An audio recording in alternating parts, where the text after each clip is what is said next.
Последняя неделя у вас была достаточно насыщенная, мы видели много видео в в соцсетях, вы были эмоциональны. Бывает достаточно жесткая публичная ваша реакция, когда вы вступаете в споры по поводу Карабаха. Насколько сейчас общество, на ваш взгляд, готово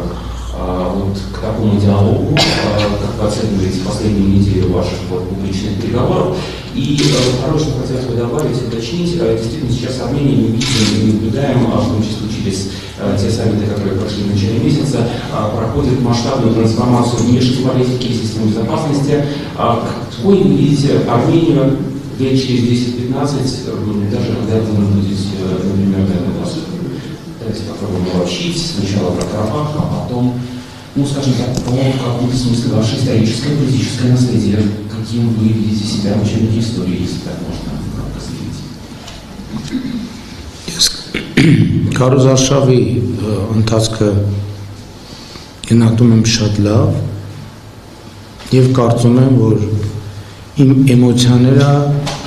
արդանացրել են նաեւ ժողովրդի էմոցիաները եւ այն ինչ որ տեսնում ենք իմ անկալման շատ նման է 2018 թվականի ոչ բռնի Թավշյա հեղափոխության ընթացքում տեղի ունեցող process-ներին, այն տրամաբանությամբ, որ եթե 2018 թվականի հեղափոխությունը մենք արդյունքում անվանեցինք ոչ բռնի Թավշյա ժողովրդական հեղափոխություն, այս անգամվա process-ները ես պայմանականորեն անվանում եմ երեխաների հեղափոխություն, որովհետև երեխաներն շատ ակտիվ եւ իրականում իրենք են այս քաղաքական process-ի հիմնական էներգիայի աղբյուրը, ինչը շատ սիմվոլիկ է եւ պարտավորեցնող։ Ես պատկերացնում եմ Հայաստանը խաղաղ, ինքնիշխան, խաղաղության համաձայնագիր Ադրբեջանի հետ ստորագրված վավերացված, սահմանազատումը ավարտված, ճանապարհները բացված եւ 15 տարի հետո պատկերացնում եմ համախառն ներքին արդյունքը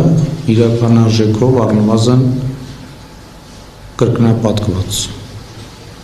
Այդպես եմ պատկերացնում։ Այսինքն մենք ժողովրդավարական, ազատ, անկախ, բարեկեցիկ պետություն,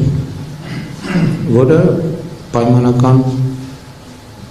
ասած խաղաղության խաչմերուկ է։ Այսինքն պատկերացնում եմ մեր ռազմավարությունների իրականացման։